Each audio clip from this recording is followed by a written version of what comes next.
Hello everyone, welcome to my channel math academy. मैं मनोज कुमार आप सभी का स्वागत करता हूं मेरे यूट्यूब चैनल में। आज की जो मेरी वीडियो का टॉपिक है वो है एमएससी मैथ्स का जो एंट्रेंस एग्ज़ाम है जो एचपीयू कंडक्ट कर रही है, उसके लिए जो मोस्ट इंपॉर्टेंट टॉपिक्स है आज हम इस वीडियो में उन टॉपिक्स को कवर करने की कोशिश करेंगे। तो first of all let me introduce myself to you. मेरा नाम है मनोज कुमार। मैंने हिमाचल प्रदेश विश्वविद्यालय से 2011 से 2013 के बैच में रेगुलरली एमएससी मैथ्स की डिग्री की है। देन 2014 से 2015 का जो रेगुलर बैच था एमफिल का, वो भी मैंने कंप्लीट की है। उसके बाद 2015 से मैं डिपार्टमेंट ऑफ पोस्ट में जॉब कर रहा हूँ। और आई होप आज की जो मैं वीडियो बना रहा हूँ ये वीडियो आपके लिए काफ़ी हेल्पफुल होगी। और जितने भी आपके मैथ्स के एंट्रेंस के जो टॉपिक्स हैं उनमें से जो इम्पॉर्टेंट टॉपिक्स है जो कि शायद नहीं छूटने चाहिए, जिनसे डेफिनेटली कोई ना कोई क्वेश्चन आएगा, आप उस वीडियो को एक बार ज़रूर कम्प्लीटली देख लीजिएगा। ठीक है, तो without wasting your time let's get started. तो जो फर्स्ट टॉपिक है वो है सेट थ्योरी। ठीक है, तो फर्स्ट ऑफ ऑल मैं आपको क्लियरली एक चीज़ बता दूं कि जितने भी मैथ के टॉपिक्स हैं उनको आपने डीपली अंडरस्टैंड करना है। जब तक आपके कंसेप्ट क्लियर नहीं होंगे तब तक आप मैथ में उस टेस्ट को क्वालिफाई नहीं कर पाएंगे। मैं एक चीज़ क्लियर कर दूं, आप अपने टॉपिक के ऊपर काम कीजिए, अपने कंसेप्ट के ऊपर काम कीजिए, तो आपको कोई भी हरा नहीं पाएगा। तो फर्स्ट थिंग, जैसे मैं सेट थ्योरी की बात कर रहा हूँ तो सेट थ्योरी में बहुत से कंसेप्ट हैं, बहुत से टॉपिक्स बनते हैं। ठीक है, जैसे सेट क्या होता है, सेट तो आप जानते ही हैं, this is a well defined collection of object. ठीक है, तो ये तो हो गया सेट की डेफिनेशन। देन एक चीज़ आती है इसमें सबसेट। ठीक है, तो सबसेट क्या होता है? Subset means set of every elements belongs to the other set. ठीक है, किसी सेट के हर एलिमेंट अगर दूसरे सेट से बिलोंग करता है तो उसका मतलब हो गया कि वो सेट उसका सबसेट है।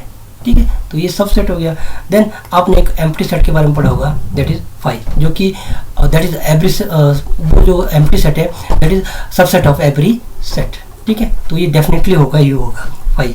इसी तरह हमने एक कंसेप्ट पढ़ा है पावर सेट के बारे में। ठीक है, मैं जो यहाँ टॉपिक लिख रहा हूँ ये इस सेट थ्योरी के अंदर आते हैं। ठीक है, तो आप ज़रूर इन टॉपिक्स को एक बार ज़रूर गो थ्रू कर कीजिएगा। ठीक है, तो पावर सेट के बारे में हम जानते हैं। तो पावर सेट क्या होता है? तो ये होता है सेट ऑफ ऑल सबसेट्स, यानी कि एक से गिवन सेट के कितने सबसेट्स बन सकते हैं। तो जैसे मैं लिख रहा हूँ a = 1 2 3। अब इसके मेरे को पावर सेट बताने हैं तो ये होगा 2⁴a। तो a कितने हैं, यानी कि कितने एलिमेंट्स इसमें 3, तो ये हो जाएगा 8। तो power set of a is 8। ठीक है, तो ये पावर सेट की डेफिनेशन होगी। ठीक है, इसी तरह हम फाइनाइट और इनफाइनाइट इसके बारे में भी जानते हैं। ठीक है, कि कौन सी जो सेट्स होते हैं उनको फाइनाइट बोला जाता है, कौन से सेट को इनफाइनाइट बोला जाता है। सिमिलरली यूनियन, ये आप जानते ही है, इंटरसेक्शन। ठीक है, तो ये हमने सब पढ़े होते हैं, लेकिन प्रॉब्लम ये है कि हमने उन टॉपिक के कंसेप्ट को बिल्कुल डीपली क्लियर नहीं किया है। ठीक है, तो उससे हम मात खा जाते हैं। ठीक है, तो अब आता है डिफरेंस ऑफ सेट्स, जो सेट होते हैं उनका डिफरेंस। तो ये भी हम लोग जानते ही हैं कि सेट का जो डिफरेंस कैसे निकलता है। तो वो भी सेट ही होता है, कैसा? उसमें x where x belongs to A and x does not belongs to B. इस तरह का एक सेट होता है जिसमें ए के ही एलिमेंट लेने होते हैं, बी के एलिमेंट से कोई इसका लेना देना नहीं होता है। ठीक है, तो सेट थ्योरी में ही एक चीज़ और आती है, वो आती है आपका कॉम्प्लीमेंट ऑफ सेट। ठीक है, जो कि हमारे पास a⁻c इस तरह से डिनोट की जाती है। तो ये ए कॉम्प्लीमेंट कैसे निकलता है? ये होता है set of all x is where x जो है बिलोंग करता है किसी यूनिवर्सल सेट से and x does not belong to A, यानी कि ए के कॉम्प्लीमेंट में हमने वो एलिमेंट शामिल करने हैं जो कि यूनिवर्सल सेट में होते हैं लेकिन ए के अंदर ना हो। तो इसके आपने विद एग्जांपल आपने स्टडी करना है। अगर मैं विद एग्जांपल आपको बताना स्टार्ट करूंगा तो ये वीडियो बहुत लेंथी हो जाएगी, क्योंकि इसके अलावा हमारे पास बहुत सारी थ्योरीज है, बहुत सारे टॉपिक्स हैं जिनको हमने कवर करना है। तो ये जितने भी टॉपिक्स हैं ये सेट थ्योरी के। ठीक है, एक चीज़ और रहेगी, वो रहेगी वेन डायग्राम। ठीक है, ये भी आप लोगों ने ज़रूर अंडरस्टैंड की होगी। ठीक है, आपके पास इस तरह का एक टेबल होता दिया हुआ। ठीक है, उसमें आपके पास 2 सेट दिए होते हैं, तो यहाँ से आप ए यूनियन बी और ए इंटरसेक्शन बी इसको फाइंड आउट करते हैं। इवन आप a - b भी इससे निकाल सकते हैं। ठीक है, तो ये भी एक क्या होते हैं रिप्रेजेंटेशन हो गई ग्राफ्स की। ठीक है, तो ये है वेन डायग्राम, तो इसके बारे में भी हम लोग जानते हैं। ठीक है, तो सेट थ्योरी में ये टॉपिक बिल्कुल मेन बन जाते हैं। तो सेट थ्योरी से हम आगे बढ़ते हैं, तो वो हम बढ़ते हैं आगे, तो वो होता है टॉपिक जो है वो है रिलेशन। ठीक है, तो तो जब हम सेट को अच्छे से समझ लेते हैं तो हम अगला जो टॉपिक स्टडी करते हैं वो है रिलेशन। ठीक है, तो ये भी कुछ नहीं है, हमारे पास दो सेट दिए हैं ए बी। ठीक है, तो ए से बी का जो रिलेशन है वो क्या है, वो सब सेट है किसका, ए क्रॉस बी का। ए क्रॉस बी में कैसे एलिमेंट आएंगे, यानी कि ए भी आएंगे और बी, यानी कि इस तरह के पेयर में एलिमेंट्स आएंगे इसमें।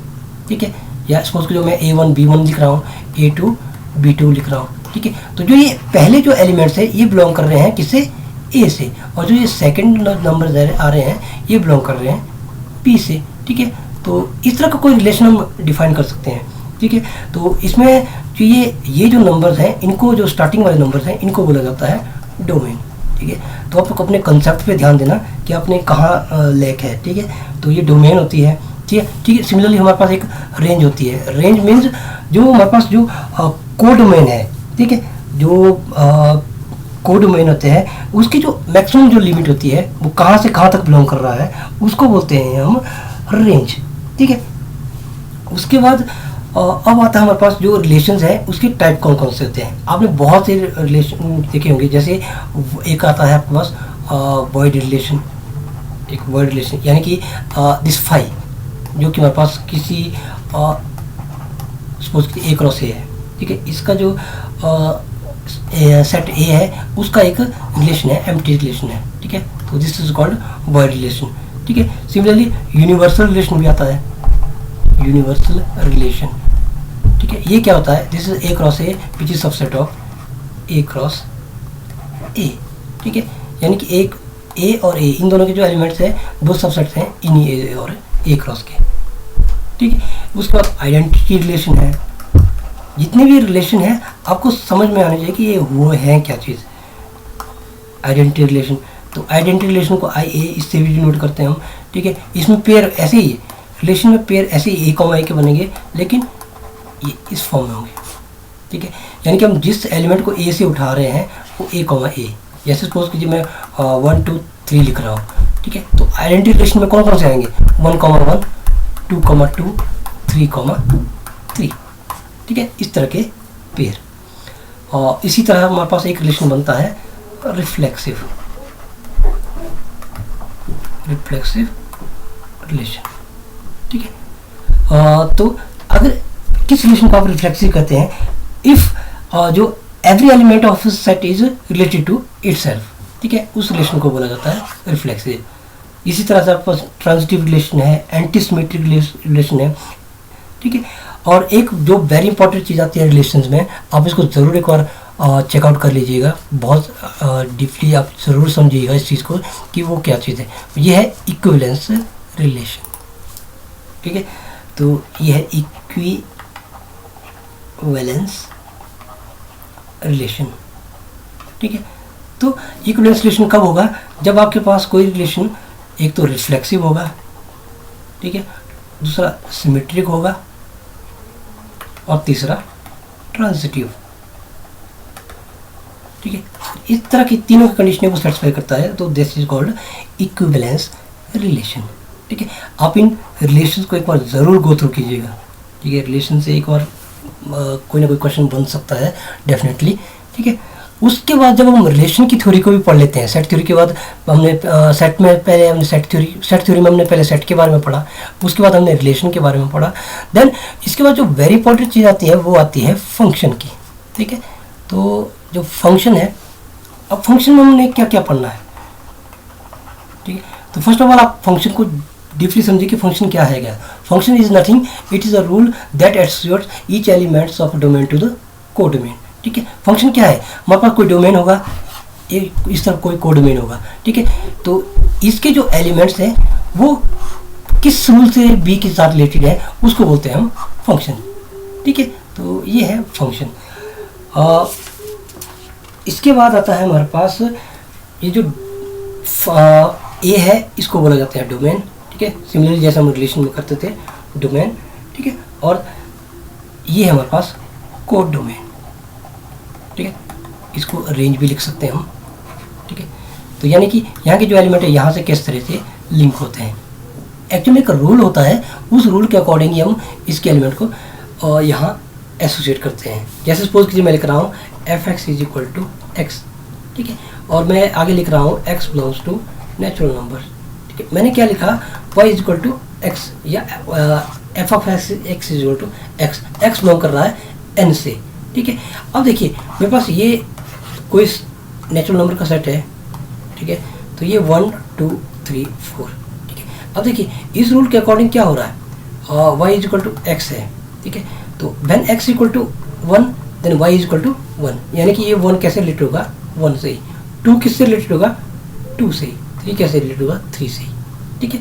तो ये एक फंक्शन है, यानी कि एक रूल है। रूल कैसा, ये f x is equal to x. इसी तरह हम क्वेश्चन फंक्शन लिख सकते हैं। फंक्शन बनाने हो तो बहुत से फंक्शन है हमारे पास, इवन हमारे पास ट्रिग्नोमेट्रिक फंक्शन है, ठीक है, मॉडुलस फंक्शन है, एक्सपोनेंशियल फंक्शन है, ठीक है। वो कुछ नहीं है, वो एक रूलिंग है जो हमारे पास डोमेन को कोडोमेन से रिलेट कर देती है। तो फंक्शन वाली थ्योरी में आपने फंक्शन क्या है उस चीज़ को समझ लेना, और उस पर जो फंक्शन के जो टाइप्स हैं, फर्स्ट ऑफ ऑल फंक्शन के बाद जो उसके डोमेन और कोडोमेन है उस चीज़ को समझ लेना कि वो क्या चीज़ है। देन आपके जो फंक्शंस होते हैं वो कैसे कैसे होते हैं, जैसे मैं लिख रहा हूँ 1 1 फंक्शन, ठीक है। आपने इस टॉपिक के बारे में ज़रूर समझ लेना कि 1 1 फंक्शन क्या होता है, यानी कि जो डोमेन का जो हर एलिमेंट है वो कोडोमेन के साथ एक के साथ ही मैप होना चाहिए। जैसे ऐसे कोई भी फंक्शन है, ए के जो एलिमेंट है बी से एक ही बार मैप होनी चाहिए, ठीक है। तो जैसे यहाँ से यहाँ को ये वाला नंबर डबल बार मैप नहीं कर सकता है, ठीक है। तो इसे बोलते हैं हम 1 1 फंक्शन, अगर वो 1 to 1 जाए, ठीक है। इसी तरह मैनी वन फंक्शन, ठीक है। मैनी वन फंक्शन में क्या होता है, हमारे पास जो एक ही एलिमेंट है वो मल्टीपल नंबर के साथ एसोसिएट होता है। जैसे यहाँ से मैं इधर को भी इसकी मैपिंग करता हूँ, यहाँ से इधर को भी। जैसे एक मैं एग्जांपल दे रहा हूँ, f x is equal to है मॉडुलस ऑफ एक्स, ठीक है। तो अब देखिए, तो मॉडुलस ऑफ एक्स में देखिए हमारे पास वैल्यूज़ कैसे होंगी, एक प्लस वाली भी होगी और माइनस वाली भी होगी, ठीक है। यानी कि एक्स भी होगा माइनस एक्स भी होगा। If x is greater than 0, if x is less than 0, ठीक है। तो अब देखिए, हाँ, अगर मैं x greater than 0 x equal to करता हूँ 1, तो ये 1 किससे एसोसिएट हो जाएगा, यहाँ वाला जो 1 है वो एसोसिएट हो गया 1 के साथ ही। अगर मैं x इक्वल टू -1 लेता हूँ, ठीक है, तो -1 के केस में भी देखिए क्या हो जाएगा, इसका जो नंबर आएगा वो आएगा ये -x का साथ, और माइनस का x ऑलरेडी है तो माइनस का ये, और ये भी +1, यानी कि ये -1 भी इसी 1 के साथ एसोसिएट हो रहा है। पॉजिटिव 1 भी 1 के साथ ही एसोसिएट हुआ, -1 भी 1 के साथ एसोसिएट हुआ, तो ये कहलाया मैनी वन फंक्शन, ठीक है। सिमिलरली एक और फंक्शन है हमारे पास ऑन टू फंक्शन, ठीक है। ऑन टू फंक्शन कब होगा हमारे पास, if every element of this codomain is image of some element of A, ठीक है। यानी कि हमारे पास अगर 2 मैपिंग है, ठीक है, तो यहाँ से यहाँ को जो मैपिंग हो रही है इसमें जितने भी यहाँ कोडोमेन में जो एलिमेंट्स हैं वो कहीं ना कहीं किसी न किसी नंबर के साथ एसोसिएट हो रहे हैं, किसी न किसी रूल के जरिए वो एसोसिएट हो रहे हैं, ठीक है। कोई भी ऐसा नंबर नहीं मिल रहा है जिसके लिए यहाँ पर कोई एलिमेंट नहीं है, ठीक है। तो ऐसे फंक्शन को बोला जाता है ऑन टू फंक्शन, ठीक है। सिमिलरली हमारे पास एक इनटू फंक्शन भी होता है, ठीक है। तो मैं जितने आपके टॉप इनटू फंक्शन आ गया, उस पर आइडेंटिटी फंक्शन आया, ठीक है। तो आप आइडेंटिटी फंक्शन के बाद आपके पास एक कांस्टेंट फंक्शन भी है। कांस्टेंट फंक्शन में क्या होता है कि जो मैपिंग होती है वो होती है एफ एक्स इक्वल टू सी, यानी कि जितने भी नंबर्स होंगे, मैं एक बार इसको इरेज कर लेता हूँ फिर थोड़ा सा आपको बताता हूँ,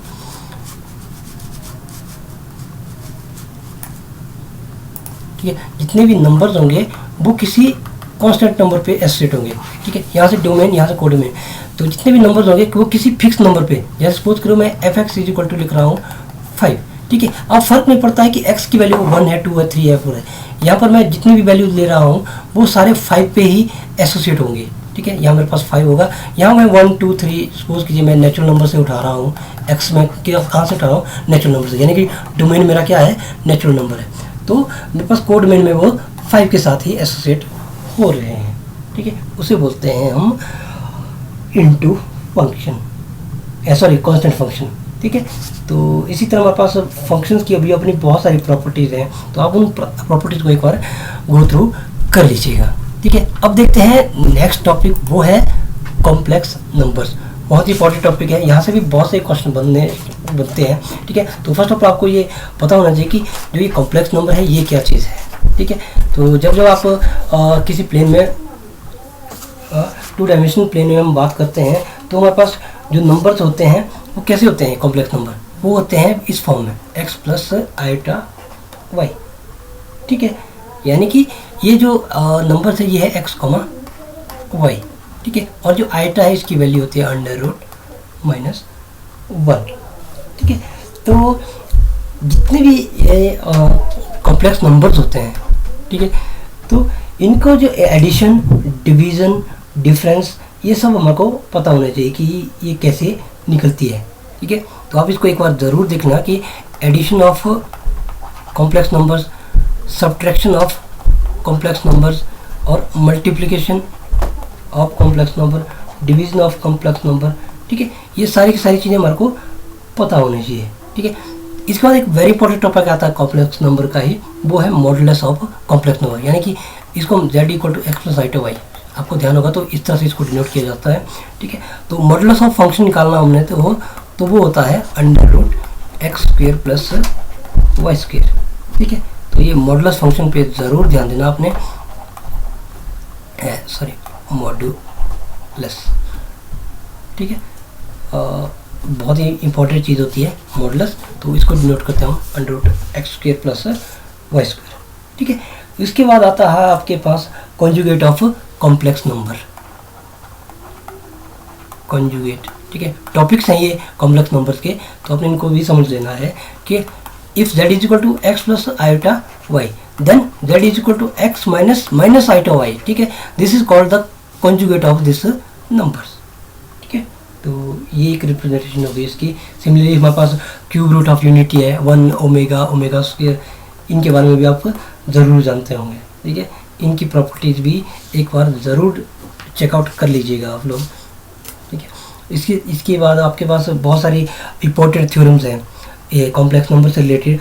आप उन थ्योरम्स का जो स्टेटमेंट वाला पार्ट है, उस स्टेटमेंट वाले पार्ट को एक बार ज़रूर गो थ्रू कीजिएगा, क्योंकि बहुत से क्वेश्चन तो उन स्टेटमेंट से ही उठ जाते हैं। जितनी भी स्टेटमेंट होती हैं, जो अप्रूव्ड स्टेटमेंट होती है, ठीक है, उनसे ही उठ जाते हैं। तो आप उन टॉपिक्स को ज़रूर एक बार देख लीजिएगा, ठीक है। तो अब बढ़ते हैं हम नेक्स्ट टॉपिक की तरफ। नेक्स्ट टॉपिक है मेरे पास, वो है मैट्रिसेस। वेरी इंपॉर्टेंट टॉपिक है, यहाँ से बहुत से क्वेश्चन बनने के चांसेस रहते हैं, क्योंकि बहुत ही वास्ट टॉपिक है ये, ठीक है। और बहुत ही ज़्यादा क्वेश्चन पूछे जाने वाले टॉपिक्स में से आता है ये मैट्रिसेस, ठीक है। आपको जानते ही आप मैट्रिसेस कैसी होती है, ये इस तरह की एक रिप्रेजेंटेशन होती है जिसमें हमारे पास m और n रोज होती हैं, m रोज होती हैं, n कॉलम्स होते हैं। और यहाँ पर क्या होता है, हमारे पास कोई भी नंबर्स a11, 12 इस तरह से a21 इस 2 और m1, m2 इस तरह के नंबर्स होते हैं हमारे पास, ठीक है। तो इसी के मैट्रिसेस में हमारे पास बहुत से कंसेप्ट आते हैं, जैसे टाइप्स कौन कौन से हमारे पास मैट्रिसेस के, ठीक है। इसमें जैसे आपका रो मैट्रिक्स होगी, कॉलम मैट्रिक्स होगी, ठीक है, हॉरिजॉन्टल मैट्रिक्स आ जाती है, फिर वर्टिकल मैट्रिक्स, फिर नल मैट्रिक्स हो गया और स्क्वायर मैट्रिक्स, ठीक है। डिफरेंट टाइप की जो मैट्रिक्स हैं उनके बारे में हम जानते हैं। सिमिलरली हमारे पास एक डायगोनल मैट्रिक्स होता है। आपने टॉपिक्स को, हर टॉपिक को एक बार कवर करने की कोशिश करना कि डायगोनल मैट्रिक्स कैसी होती है, स्केलर मैट्रिक्स कैसी होती है, ठीक है, स्केलर मैट्रिक्स, फिर यूनिट मैट्रिक्स आ गया, ठीक है। देन अपर ट्रायंगुलर आती है, अपर ट्रायंगुलर मैट्रिक्स आती है, फिर लोअर ट्रायंगुलर मैट्रिक्स भी होती है, लोअर ट्रायंगुलर मैट्रिक्स, ठीक है। देन सब मैट्रिक्स हो गया, इक्वल मैट्रिक्स हो गया, ठीक है। तो मैट्रिक्स के जो टाइप हैं वो भी बहुत सारे हैं, ठीक है। तो ये तो बहुत सिंपल सी मैट्रिक्स होती हैं जिनको हम देख के ही अंदाज़ा लगा सकते हैं कि कौन किस टाइप की है, ठीक है। तो उसके बाद आपके पास एक टॉपिक बढ़ता है इनका, जो मैट्रिक्स होती हैं इनकी एडिशन, ठीक है, इनकी प्रोडक्ट, ये किस तरह से फॉर्म की जाती है, ठीक है। तो उसके बाद आता है आपका important topic trace of matrix, ठीक है। तो जो ट्रेस निकलता है वो निकलता है किसका, जो हमारे पास स्क्वायर मैट्रिक्स होती है सिर्फ उसका है, ठीक है। तो जो हमारे पास जो प्रिंसिपल डायगोनल होती है ट्रेस निकालने के लिए क्या होता है, हमारे पास जो प्रिंसिपल डायगोनल होती है उसके जो एलिमेंट्स है उनका सम करना पड़ता है हमारे को ट्रेस फाइंड करने के लिए, ठीक है। तो इसके बाद आपके पास वेरी इंपॉर्टेंट चीज़ आती है, वो है ट्रांसपोज ऑफ मैट्रिक्स, ठीक है। यानी कि कोई भी हमारे पास ए कोई मैट्रिक्स है, ए आई जे करते लिखता हूँ मैं एम क्रॉस एन, तो उसका जो ट्रांसफॉर्मेशन है यानी कि उसमें एलिमेंट कैसे होंगे, बी आई जे कुछ नहीं होगा एन क्रॉस एम, ठीक है। जो एलिमेंट्स है उनकी अरेंजमेंट हो जाएगी, उसको मैं ट्रांसपोज ऑफ मैट्रिक्स, मतलब रोज वाले कॉलम में कन्वर्ट हो जाते हैं, कॉलम वाले रोज में कन्वर्ट हो जाते हैं, ठीक है। और इसके साथ ही हमारे पास जो ट्रांसपोज की जो प्रॉपर्टीज़ होती हैं उनके बारे में भी हमारे को पता होना चाहिए, ठीक है। जैसे फॉर एग्जाम्पल मैं लिख रहा हूँ ए ट्रांसपोज लिखा है, इसके ऊपर अगर मैं ट्रांसपोज लगाता हूँ तो ये खुद वो मैट्रिक्स खुद हो जाएगी, ठीक है। यानी कि होता क्या हमारे पास जो भी ट्रांसपोज में होता क्या है, यहाँ वाले जो रोज हैं वो कॉलम्स में कन्वर्ट हो जाते हैं। फिर अगर मैं डबल बार ट्रांसपोज लगा रहा हूँ तो इसका मतलब क्या होगा, जो ये जो हमारे पास जो रोज कॉलम्स में बनी थी वो रोज वापस अपनी पहले वाली पोजीशन पे आ जाएंगे, ठीक है। सिमिलरली हमारे पास और भी प्रॉपर्टीज हैं, जैसे ए प्लस बी का जो कॉम्प्लीमेंट सॉरी ट्रांसपोज है वो क्या होगा, ए डैश प्लस बी डैश, जो एडिशन ऑफ मैट्रिक्स होती है, ठीक है।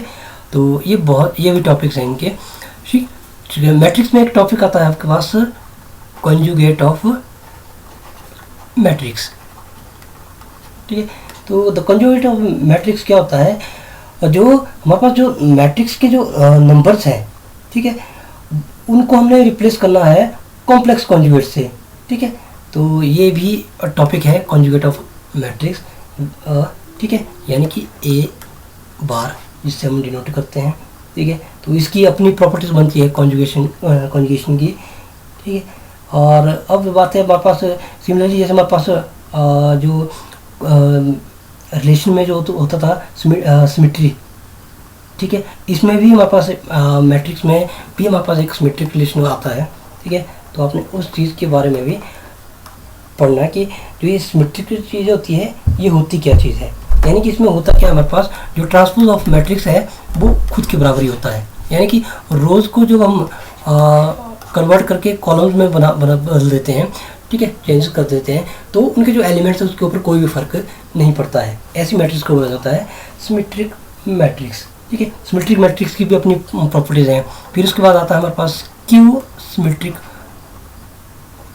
मैट्रिक्स, आप इस टॉपिक के बारे में भी जानते हैं। इसमें क्या होता है हमारे पास जो ट्रांसपोज ऑफ मैट्रिक्स है that is negative of the matrix, ठीक है। तो इसको बोला जाता है स्क्यू सिमेट्रिक मैट्रिक्स। उसके बाद आपके पास जो हर्मिशियन मैट्रिक्स है, ये आपने ज़रूर पढ़ा होगा, ठीक है, हर्मिशियन मैट्रिक्स, ठीक है। तो हर्मिशियन मैट्रिक्स किसका होगा, जो हमारे पास स्क्वायर मैट्रिक्स है, यानी कि रोज और कॉलम्स इक्वल हैं, ठीक है, उनका ही जो ट्रांसपोज होगा, उनका जो ट्रांसपोज होगा वो कॉन्जुगेट मैट्रिक्स, और उसी मैट्रिक्स का कॉन्जुगेट जो मैट्रिक्स होगा वो इक्वल हो जाएगा, ठीक है। तो इसमें होता क्या है कि ए आई जे का जो कॉन्जुगेट है that is transpose of matrix, यानी कि हम ए जे आई की जगह हमने ए आई जे की जगह में ए जे आई लिखा है, यानी कि ये है ट्रांसपोज ऑफ मैट्रिक्स और ये है कॉन्जुगेट ऑफ मैट्रिक्स, ठीक है। सिमिलरली हर्मिशियन मैट्रिक्स, इसकी अपनी प्रॉपर्टीज़ हैं, ठीक है। तो बहुत से प्रॉपर्टीज़ हैं, आप उनको एक बार ज़रूर पढ़ लीजिएगा, ठीक है। उसके बाद इसी हर्मिशियन मैट्रिक्स का स्क्यू हर्मिशियन मैट्रिक्स बनता है। सिमिलर वैसा ही जैसे ए आई जे का बार होगा उसका नेगेटिव ऑफ ए जे आई, ठीक है। तो आपने इस चीज़ को भी देख लेना। फिर इस प्रॉपर्टी ऑफ जो स्क्यू हर्मिशियन मैट्रिक्स है, इसकी भी अपनी बहुत सी प्रॉपर्टीज़ हैं, ठीक है। अब आता है वेरी इंपॉर्टेंट चीज़, इसी टॉपिक मैट्रिक्स में ही एक टॉपिक आता है, वो है आपका आइडेम्पोटेंट मैट्रिक्स।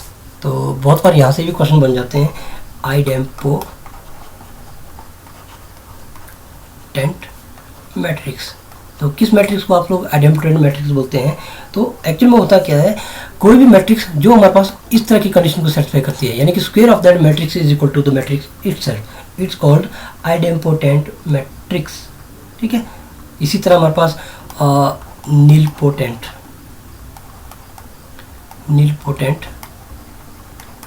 मैट्रिक्स, ठीक है। इसमें क्या होता है हमारे पास जितनी भी पावर हम लगाएंगे यहाँ पर, यानी कि जो m है इसकी जगह हम कोई भी पॉजिटिव नंबर भरते हैं तो सपोज कि मैं a की पावर 5 लिख रहा हूँ तो वो भी 0 होगा, a की पावर 10 लिख रहा हूँ वो भी 0 होगा। This is called nilpotent matrix, ठीक है। और उसके बाद आता है आपके पास इनवॉल्यूटरी मैट्रिक्स, ठीक है। तो इनवॉल्यूटरी मैट्रिक्स में क्या होता है कि हमारे पास जो मैट्रिक्स है उसका अगर हम स्क्वायर करेंगे तो that is equal to identity matrix. Similarly हमारे पास एक ऑर्थोगोनल मैट्रिक्स आता है मैट्रिक्स, उसमें क्या होता है हमारे पास A dash is equal to identity and A dash A is equal to equal, ठीक है। यानी कि अगर हम ए और उसके ट्रांसपोज को मल्टीप्लाई करेंगे वो भी आइडेंटिटी मैट्रिक्स के बराबर होता है, और ट्रांसपोज और ए मैट्रिक्स इन दोनों को मल्टीप्लाई करते हैं तो वो भी आइडेंटिटी मैट्रिक्स के बराबर ही हो जाता है, ठीक है। That is called orthogonal matrix, ठीक है। सिमिलरली हमारे पास जो इसके बाद यूनिटरी मैट्रिक्स है हमारे पास, ठीक है। उस पर यूनिटरी मैट्रिक्स की भी अपनी प्रॉपर्टी है। आप इसके साथ साथ एडजॉइंट, ठीक है, ये चीज़ हमने पढ़ी होती है तो आप इस चीज़ को भी एक बार गो थ्रू कीजिएगा कि एडजॉइंट ऑफ स्क्वायर मैट्रिक्स क्या होता है, ठीक है। एडजॉइंट कैसे फाइंड किया जाता है, ठीक है। तो कई बार ये चीज़ भी पूछी जाती है। आपके पास रैंक ऑफ मैट्रिक्स, ये वाला क्वेश्चन बहुत बार आ जाता है, ठीक है। तो रैंक ऑफ मैट्रिक्स, इस टॉपिक को भी आप ध्यान से कवर करिएगा कि रैंक कैसे फाइंड किया जाता है। रैंक होता है आपके पास जितनी भी जो मैट्रिक्स है उसमें जो नॉन जीरो जो रोज होती हैं वो होती है रैंक ऑफ मैट्रिक्स, ठीक है। सपोज कीजिए मेरे पास यहाँ भी नंबर नॉन जीरो है, यहाँ भी नॉन जीरो है, यहाँ भी नॉन जीरो है, ठीक है, और यहाँ नॉन जीरो, यहाँ नॉन जीरो है और यहाँ सब जीरो है। तो ये जो दो नॉन जीरो जो रोज हैं इसकी वजह से इस मैट्रिक्स का रैंक बनेगा 2। Rank of this matrix is 2। अगर मेरे पास ये थर्ड लाइन 0 0 0 होगी, थर्ड रोज 0 0 होगी, ठीक है। तो ये हो गया हमारे पास रैंक ऑफ मैट्रिक्स। फिर उसके बाद आपके पास जो टॉपिक होते हैं वो है सिंगुलर मैट्रिक्स, ठीक है। तो सिंगुलर मैट्रिक्स भी क्या चीज़ होती है उसको बारे में भी आपको पता होना चाहिए। तो सिंगुलर मैट्रिक्स क्या होती है, modulus of that matrix is 0, यानी कि इसका डिटर्मिनेंट, ठीक है। तो अब आप जानते हैं कि how to find the determinant of a matrix, very important चीज़ होती है ये भी, ठीक है। उसके बाद आता है आपके पास inverse of square matrix, inverse of square matrix, ठीक है। ये क्या होता है, A inverse one of all determinant of A modulus of A adjoint of A, ठीक है। इसका जो फार्मूला है बहुत बार हमने पढ़ा होता है, ठीक है। तो ये आपने ज़रूर करना कि रैंक ऑफ मैट्रिक्स बहुत ही इंपॉर्टेंट टॉपिक है इनमें से, ठीक है। इस चीज़ को आपने अच्छे से प्रैक्टिस कर लेना कि how to find the rank of any matrix, ठीक है। बहुत बार क्वेश्चन बने हैं इस रैंक वाले टर्म से भी, ठीक है। उसके बाद नलिटी ऑफ मैट्रिक्स है आपके पास, ठीक है। और जो ये डिटर्मिनेंट्स वाला टॉपिक है ये भी बहुत ही वास्ट है, बहुत ही ब्रॉड है कि कैसे डिटर्मिनेंट फाइंड किया जाता है, ठीक है। इसके अपने भी कुछ प्रॉपर्टीज़ हैं, आप उन प्रॉपर्टीज़ को एक बार डिटेल्ड उसमें पढ़ लेना कि कैसे हमारे पास डिटर्मिनेंट्स फाइंड आउट किया जाता है, ठीक है। उसके बाद हमारे पास जो कंसिस्टेंसी होती है, सॉरी हमारे पास जो ये मैट्रिक्स होती है, ठीक है। इन मैट्रिक्स का जो अगर हम इसको इक्वेशंस में कन्वर्ट करें, ठीक है, तो वो हमारे को पता होना चाहिए कि कैसे एक्स वाई जेड या उसमें इनको इक्वेशन को लिखा जाता है, ठीक है। तो ये चीज़ भी होती है। इसके साथ साथ हमारे पास जो मैट्रिक्स की एडिशन और सब्ट्रैक्शन और मल्टीप्लिकेशन इनके बारे में हम ऑलरेडी जानते ही हैं। ट्रांसपोज के बारे में हम जानते हैं, कॉन्जुगेट के बारे में जानते हैं, ठीक है। Hermitian matrix, square Hermitian matrix, इन सारे टॉपिक्स को आपने एक बार ज़रूर कवर कर लेना है, ठीक है। विथ एग्जांपल आपको ये चीज़ें पता होनी चाहिए कि कैसे सिंगुलर मैट्रिक्स कैसी होती है, नॉन सिंगुलर मैट्रिक्स सिमेट्रिक कैसे कहते हैं, ठीक है। कि जब तक हमारे पास ये बेसिक से टॉपिक क्लियर नहीं होंगे तब तक इस मैट्रिक्स के जो क्वेश्चन हैं उनको कवर करना डिफिकल्ट है, ठीक है। लगभग जो मैट्रिक्स में मैंने आपको ये टॉपिक बताए ये लगभग आपके हर टॉपिक को छू लेंगे, ठीक है। आई होप आप ये मैट्रिक्स वाला टॉपिक भी अच्छे से कवर कर पाएंगे। तो इसके बाद जो टॉपिक आता है हमारे पास वो है डिफरेंशियल कैलकुलस।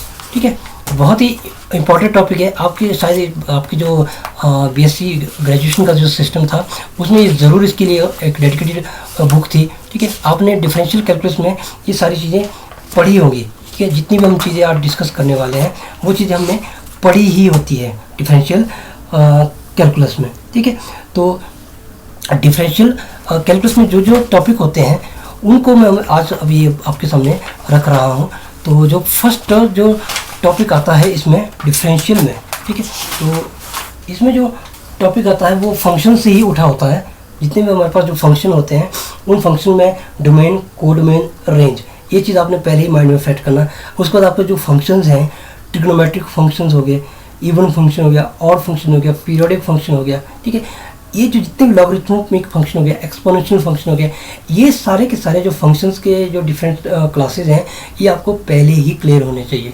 ठीक है, तो क्योंकि जो हमने डिफरेंशिएट करना है वो इन्हीं जो फंक्शंस हैं हमारे पास, चाहे वो ट्रिग्नोमेट्रिक हो, इनवर्स ट्रिग्नोमेट्रिक हो, एक्सपोनेंशियल फंक्शन हो, लॉगरिथमिक फंक्शन हो, इवन फंक्शन हो, ऑड फंक्शन हो, पीरियोडिक फंक्शन हो, इन्हीं का तो हमने डिफरेंशिएट करना है। ठीक है, तो आप इन फंक्शन को एक बार ज़रूर देख लीजिएगा। ठीक है, तो इसके बाद इम्प्लिसिट फंक्शन है आपके पास, एक्सप्लिसिट फंक्शन है। ठीक है, आपने डिफरेंशियल इक्वेशन में ये चीज़ें बहुत ही इंपॉर्टेंट हो जाती हैं। ठीक है, तो मैं आपकी सहूलियत के लिए लिख लेता हूँ एक बार कि जैसे आप ट्रिग्नोमेट्रिक फंक्शन है, ठीक है, ट्रिग्नोमेट्रिक फंक्शन है तो आपने बहुत सारे ट्रिग्नोमेट्रिक फंक्शन करते हैं, साइन, कॉस, टेन, ये मतलब इसके इर्द गिर्द भी हमारे पास और सारी ट्रिग्नोमेट्री घूम रही है। ठीक है, उसके बाद आपने इन्वर्स वाले फंक्शन के बारे में भी पढ़ा होगा। वहाँ बहुत से आपके पास जैसे साइन इन्वर्स एक्स हो गया, टेंजेंट इन्वर्स एक्स। ठीक है, आपके पास इसी फंक्शन के साथ एक एडिशनल फंक्शन लगा दिया जाए, जैसे सपोज कीजिए ये एक्सपोनेंशियल फंक्शन है e⁻x। ठीक है, और आपके पास ये क्या बोलते हैं आपके मॉडुलस फंक्शन हो गया। ठीक है, एक्सपोनेंशियल फंक्शन मैंने आपको ये बता दिया ऑलरेडी। ठीक है, लॉगरिथमिक फंक्शन हो गया, लॉगरिथमिक फंक्शन हो गया। ठीक है, ये सारे के सारे जो टॉपिक है वो क्या होके हमारे डिफरेंशियल कैलकुलस में यूज़ होते हैं कि किस तरह से इनको डिफरेंशिएट किया जाता है, कैसे। ठीक है, और ग्रेटेस्ट इंटीजर फंक्शन ये भी हमने पढ़ा है आपकी जो लोअर क्लासेस हैं। ठीक है, और इम्प्लिसिट और एक्सप्लिसिट फंक्शन ये हमने पढ़ा हुआ है। तो आई होप आप ये सारी चीज़ें कवर कर लेंगे। तो ये जो डिफरेंशियल कैलकुलस है इसमें जो टॉपिक आते हैं इन फंक्शंस के अलावा, आपने जो इतने भी फंक्शन पढ़े हैं इन फंक्शन के बाद अलावा हमारे पास जो इम्पोर्टेंट टॉपिक आता है वो आता है एक लिमिट्स का। बहुत सारे क्वेश्चन लिमिट से भी बन जाते हैं।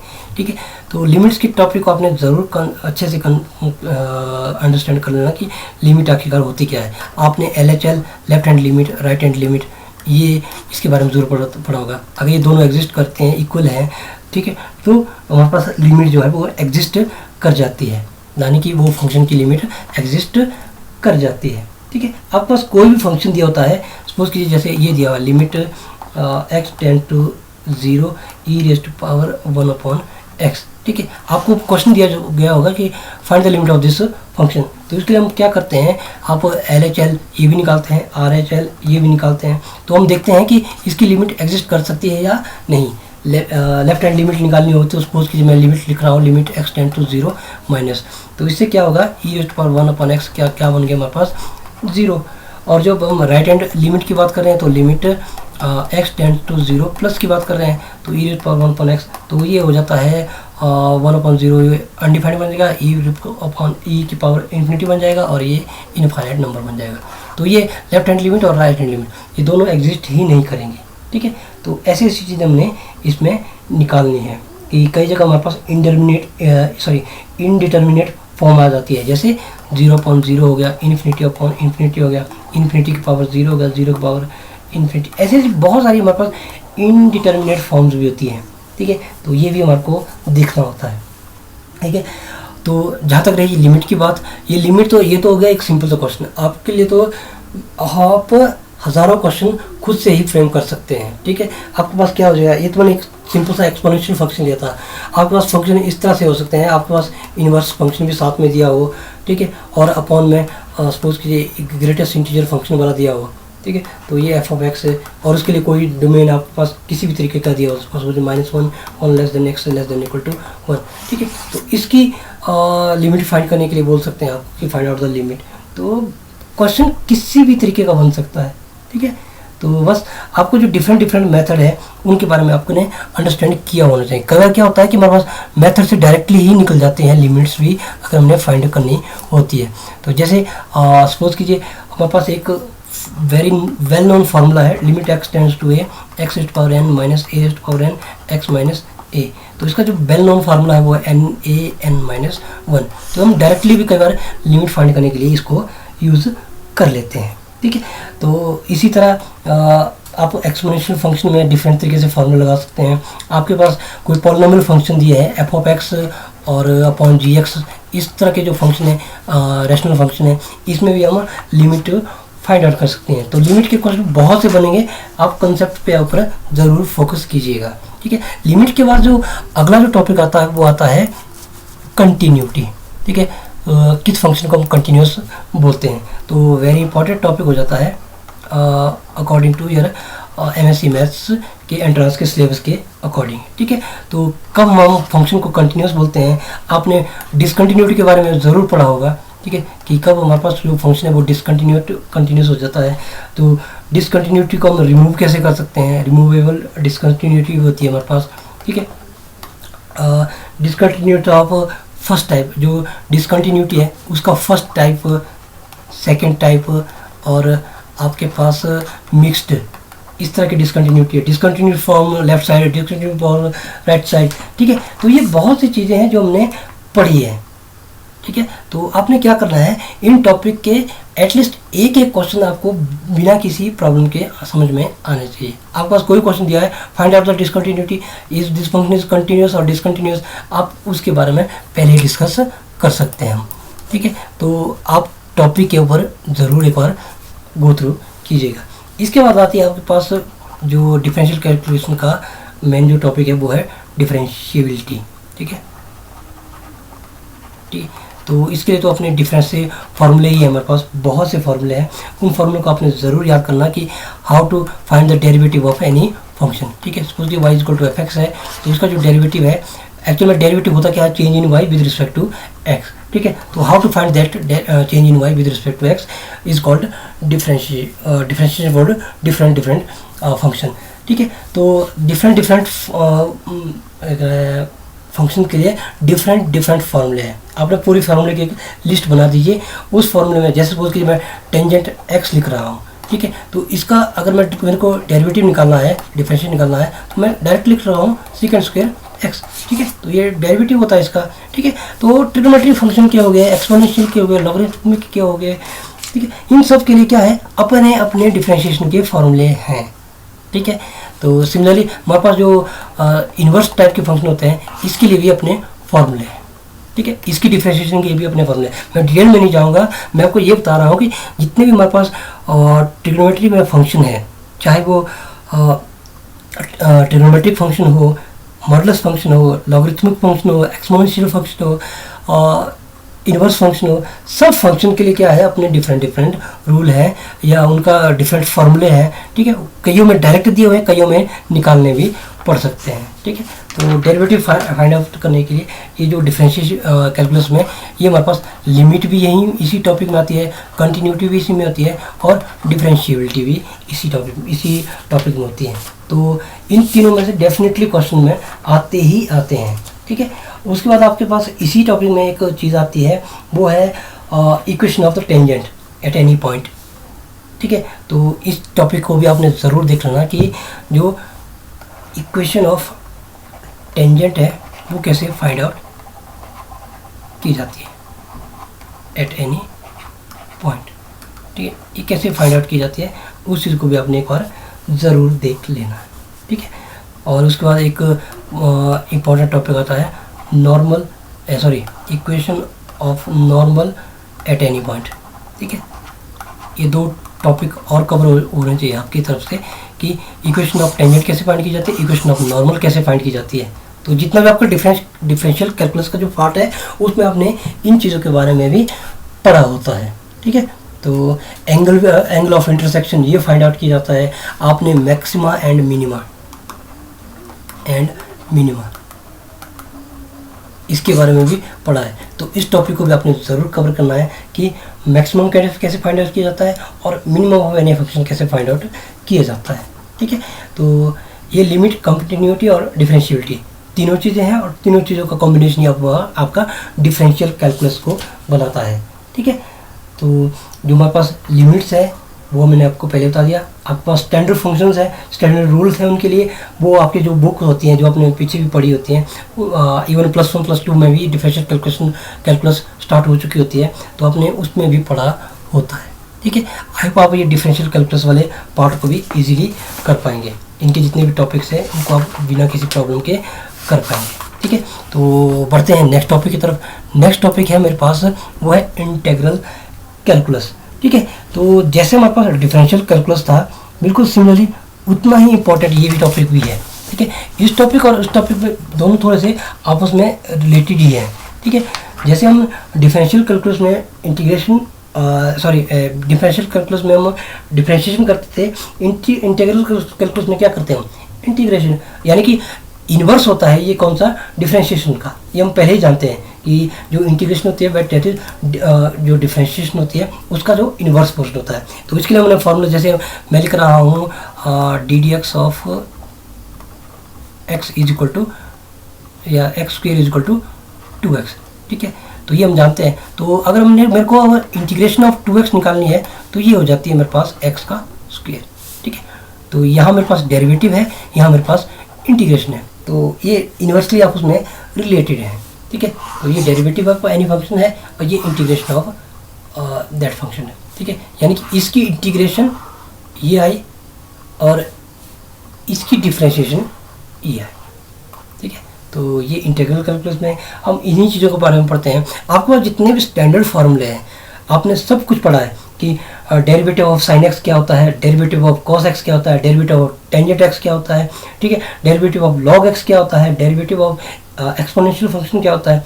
ठीक है, इसी तरह ये तो हो गए जो हमारे पास स्टैंडर्ड फंक्शंस हैं, ठीक है, जिनके बारे में हम ऑलरेडी पढ़ते आए हैं, तो वो तो हो गई ये चीज़।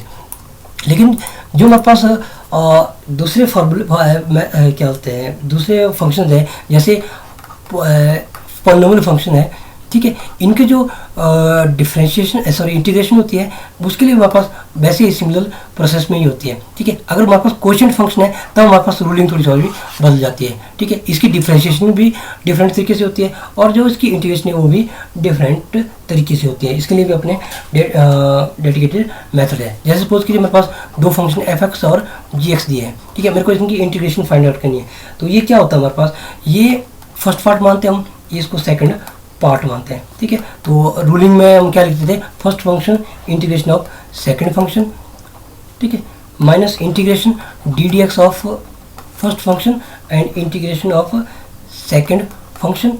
ठीक है, तो इसको ब्रैकेट में क्लोज करके dx प्लस c। ठीक है, तो इस तरह का एक हम मेथड लगाते हैं जिसको बोलते थे हम इंटीग्रेशन बाय पार्ट्स। ठीक है, तो ऐसे ऐसे मेथड हमारे पास यूज़ होते हैं जो अगर हमारे पास दो प्रोडक्ट में फंक्शन दिए होंगे। ठीक है, और अब बात आती है हमारे पास जो ये इंटीग्रल है। ठीक है, रूलिंग तो मैंने बता दिया आपको कि जितने भी स्टैंडर्ड फार्मूले हैं वो एक तरफ है, उसके बाद इस तरह के मेथड भी इसमें यूज़ होते हैं इंटीग्रल कैलकुलस में। ठीक है, उसके बाद आता है आपके पास जो इंटीग्रल कैलकुलस है उसमें दो चीज़ें बनती है, एक डेफिनेट और एक इनडेफिनेट इंटीग्रल। ठीक है, इनडेफिनेट ये भी इंटीग्रल है, ये भी इंटीग्रल, ये डेफिनेट है, ये इनडेफिनेट। ठीक है, तो डेफिनेट इंटीग्रल में क्या होता है, एक्चुअल में इंटीग्रेशन है क्या, हमारे पास कोई भी फंक्शन है, ठीक है, उस फंक्शन के जो नीचे कितना एरिया उसने कवर किया हुआ है, ठीक है, उसको उसी को तो हमने इंटीग्रेशन बोलते हैं, एरिया अंडर द कर्व। ठीक है, सपोज कीजिए मैं क्या कर रहा हूँ, जैसे मेरे पास ये फंक्शन था, यहाँ से लेकर यहाँ तक था। ठीक है, ये जो एरिया था that is the integration of this function. ठीक है, area under the curve. Suppose कीजिए मैं जो ये नंबर यहाँ से लेकर यहाँ तक था इसको मैं थोड़ा छोटा कर रहा हूँ, यहाँ से लेकर यहाँ तक। ठीक है, तो यहाँ से लेकर यहाँ तक का जो एरिया है इसके अंडर का एरिया मेरे को निकालना है, इसके नीचे का एरिया मेरे को निकालना है, तो उसे क्या बोलते हैं हम, A to B F of x D x, यानी कि इस फंक्शन की इंटीग्रेशन ए टू बी, ठीक है, x equal to A, x equal to B. तो ये एरिया अंडर दिस कर्व, ठीक है। तो ये इंटीग्रेशन हो गई। इंटीग्रेशन में आपने करना क्या है, आपने टॉपिक्स को एक बार अच्छे से क्लियर कर लेना, कंसेप्ट को एक बार अच्छे से क्लियर करना, तब आपको कोई भी प्रॉब्लम नहीं होगी, क्योंकि सिंपल क्वेश्चन नहीं आएंगे, थोड़ा सा घुमा के ही आएंगे, ठीक है। आपके पास ऐसा नहीं दिया होगा कि एक सिंपल सा फंक्शन दिया होगा इंटीग्रेशन ऑफ लॉग एक्स, आप इसको फाइंड आउट कीजिए, नहीं, आपके पास लॉग एक्स के साथ सपोज कि ऐसा लॉग के साथ टेंजेंट एक्स डाल दिया, ठीक है, और कोई नंबर यहाँ 0 to π.2 ऐसा लिख दिया, ठीक है, तो आपको फाइंड आउट करनी होगी इसकी इंटीग्रेशन, ठीक है। तो इस तरह से आपके पास डिफरेंट फॉर्मूले होंगे, डिफरेंट मेथड, डिफरेंट क्वेश्चंस के लिए आते रहेंगे, ठीक है। इसके बाद वेरी इंपॉर्टेंट चीज़ आती है हमारे पास, जब इंटीग्रेशन तो थोड़ा आगे मूव करते हैं, ठीक है, उसमें आती है हमारे पास जितनी भी आर्क लेंथ है, ठीक है, जो आर्क लेंथ है, ये टॉपिक थोड़ा सा इम्पोर्टेंट हो जाता है। आपने ये ज़रूर पढ़ा है, ठीक है। आर्क लेंथ ऑफ कोई भी हमारे पास पैराबोला दिया होता है, जैसे y स्क्वायर इक्वल टू समझिए 4x दिया हुआ है, ठीक है। आपके पास पॉइंट्स भी दिए होंगे, समझिए 0 0 1 2 इस तरह का पेड़ दिया होगा, आपको बोला जाएगा find the arc length of this parabola. तो इसके लिए जो मेथड है वो आप एक बार ज़रूर देख लीजिएगा, ठीक है, कि how to find the arc length of any function, ठीक है। तो ये तो हो गया पैराबोला की, y equal to x square, इस तरह का भी फंक्शन आ सकता है कि आप इसका आर्क लेंथ फाइंड कीजिए, ठीक है। तो आप ज़रूर इस चीज़ को भी इस मेथड को भी ज़रूर समझ लीजिएगा कि how to find that arc length of this function, ठीक है। तो इसके अलावा आपके पास इसमें थोड़ी सी थ्योरम्स भी है, जैसे आपने लेबनिट्ज़ ये वाली थ्योरम ज़रूर पढ़ी होगी, लेबनिट्ज़ थ्योरम, ठीक है। तो आप थ्योरम की जो स्टेटमेंट है उसको एक बार ज़रूर गो थ्रू कीजिएगा। जितनी भी थ्योरम्स होगी, मैक्सिमम थ्योरम्स की आपने जो स्टेटमेंट है उसको एक बार ज़रूर अंडरस्टैंड कर लेना, ठीक है। कोशिश करना कि वो स्टेटमेंट आपको थोड़ा सा ध्यान में रह जाए, क्योंकि उन थ्योरम के बेस पे डायरेक्टली कई बार क्वेश्चन पूछे जाते हैं आपके एंट्रेंस में, ठीक है। तो इंटीग्रल कैलकुलस में लगभग यही था हमारे पास टोटल जितने हमने कवर किया, ठीक है। अब देखिए, अब मूव करते हैं अपने नेक्स्ट टॉपिक की ओर। नेक्स्ट टॉपिक है हमारे पास, वो है हमारा डिफरेंशियल इक्वेशन, ठीक है। डिफरेंशियल इक्वेशन भी हमारे पास बहुत ही इंपॉर्टेंट है। जैसे हमारे पास इंटीग्रल कैलकुलस था, उसके अकॉर्डिंग ही हमारे पास ये काम करता है डिफरेंशियल इक्वेशन भी, ठीक है। तो इसमें क्या होता है, हमारे पास जो इक्वेशंस होंगी वो डेरिवेटिव के साथ ही दी होती है, ठीक है। किसी भी सपोज कीजिए मैं एक मेथड लिख रहा हूँ आपके पास, जैसे d y upon d x, ठीक है, और साथ में सपोज कीजिए ये इस तरह के फॉर्म में मैं लिख रहा हूँ, या d y upon d x. इसका मतलब क्या था कि मेरे पास जो y है इसका मैंने क्या किया, डेरिवेटिव फाइंड आउट किया है, ठीक है। अब क्या होता है, हमारे पास जो इंडिपेंडेंट वेरिएबल और डिपेंडेंट वेरिएबल है, ये हम जानते ही हैं कि y इक्वल टू एक्स, ठीक है। तो हमारे पास इंडिपेंडेंट वेरिएबल कौन है, x, ठीक है। डिपेंडेंट वेरिएबल कौन है, y, ठीक है। यानी कि y की वैल्यू क्या कर रही है, इसके ऊपर डिपेंड कर रही है। As x changes y also changes, ठीक है। तो इसी तरह से हमारे पास डिपेंडेंट और इंडिपेंडेंट वेरिएबल, इस चीज़ का कंसेप्ट हमारे पास क्लियर होना चाहिए। उसका जब हम डिफरेंशियल इक्वेशन की बात करते हैं, तो डिफरेंशियल इक्वेशन में क्या होता है, हमारे पास एक डेरिवेटिव के साथ क्या होता है, कोई और एडिशनल चीज़ें इंट्रोड्यूस होती है, ठीक है।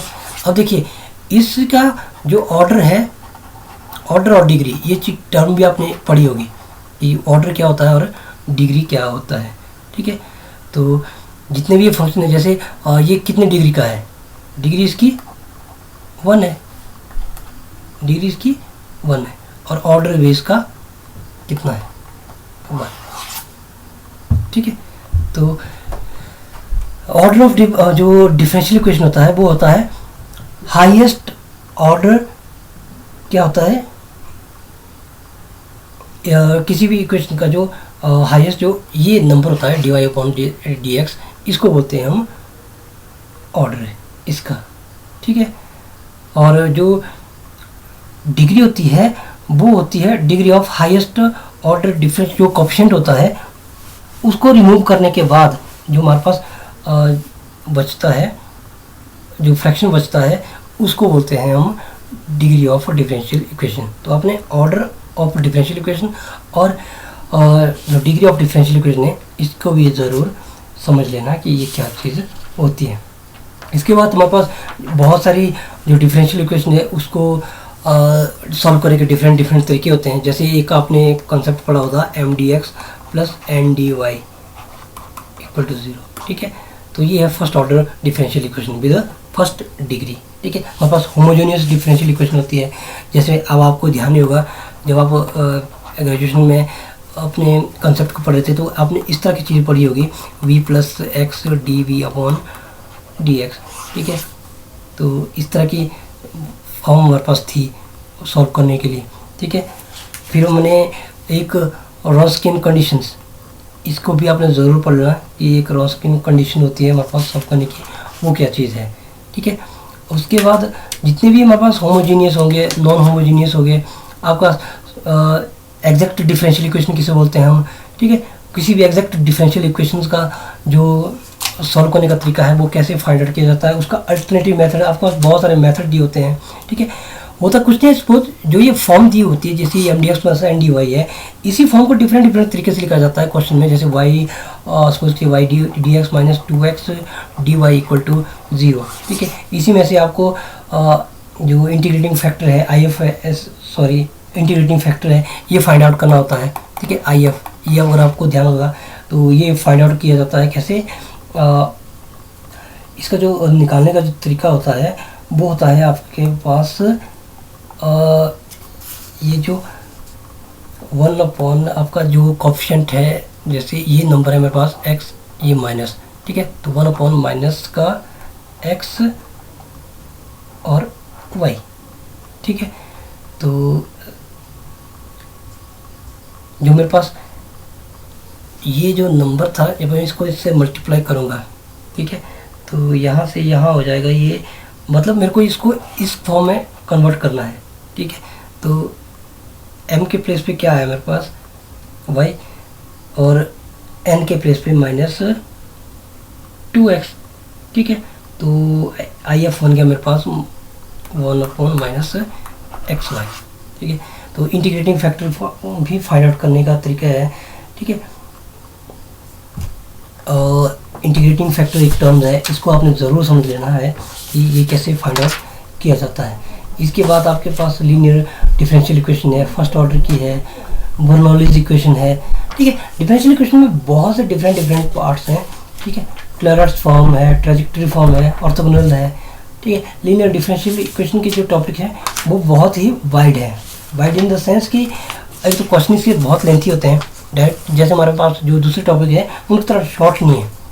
इसके जो मेथड हैं वो थोड़े से लेंथी है कंपैरेटिवली जो पीछे जो हमने पढ़े थे, ठीक है। आपके पास लैग्रेंज मेथड है, ये भी हमने पढ़ा है आपने ग्रेजुएशन में कि Lagrange method to find solution of a linear differential equation, ठीक है। तो आपने इस टॉपिक की ओर भी जाना है। उसके बाद आपके पास ऑर्डर और डिग्री, ये मैंने आपको पहले ही बता दिया कि स्टार्टिंग में कि डिग्री और ऑर्डर ये ज़रूर आपने एक बार इस चीज़ को देख लेना कि how to find the order and degree of differential equation, ठीक है। तो डिफरेंशियल इक्वेशन में हमारा लगभग यही चीज़ें कवर होती हैं, ठीक है।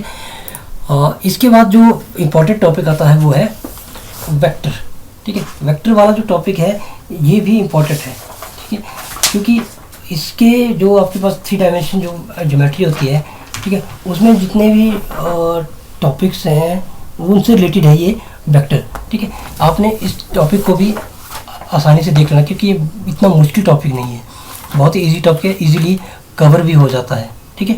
तो वेक्टर फॉर्म है, जैसे हमारे पास स्केलर एंड वेक्टर, जैसे हम कैसे रिप्रेजेंट करते हैं, जैसे हमारे पास ये है ए, ठीक है, ये वेक्टर होता है, ठीक है। ये हमारे पास एक नंबर है, ये बी, ठीक है। और अब आपको ध्यान होगा कि हमारे पास स्केलर प्रोडक्ट है, जैसे A vector dot B vector is equal to B vector dot A vector, ठीक है। तो जो प्रोडक्ट ऑफ वेक्टर है वो क्या होता है, क्यूमुटेटिव होता है, यानी कि ए बी और B A that is equal, ठीक है। तो जो वेक्टर्स हैं देखिए जैसे जो टू वेक्टर्स है इनके बीच में जो एंगल्स होता है, जैसे सपोज कीजिए मैं लिख रहा हूँ A vector is equal to a1i plus a2j plus a3k और बी वेक्टर है is equal to b1i plus b2j plus b3k, ठीक है। तो अगर थीटा इन दोनों के बीच का एंगल है then cos theta is equal to क्या होता था हमारे पास, आपको ध्यान होगा A vector dot B vector modulus of A vector और मॉडुलस ऑफ बी वेक्टर, ठीक है। और जो मॉडुलस ऑफ ए वेक्टर होता है वो आपके पास ऑलरेडी ऐसे ही होता है इस फॉर्म में। अब देखिए प्रोडक्ट ऑफ ये dot product of two vector is equal to a1 b1 plus a2 b2 plus a3 b3, ठीक है। और जो मॉडुलस ऑफ वेक्टर होता है वो होता है under root a1 square plus a2 square plus a3 square और साथ में b1 square plus b2 square plus b3 square, ठीक है। तो ये प्रोडक्ट बन गया इसका, ठीक है। इसी तरह हमारे पास जो प्रोडक्ट स्केलर प्रोडक्ट है डॉट प्रोडक्ट है इसके बारे में आपने ज़रूर पढ़ लेना कि ये क्या होता है, ठीक है।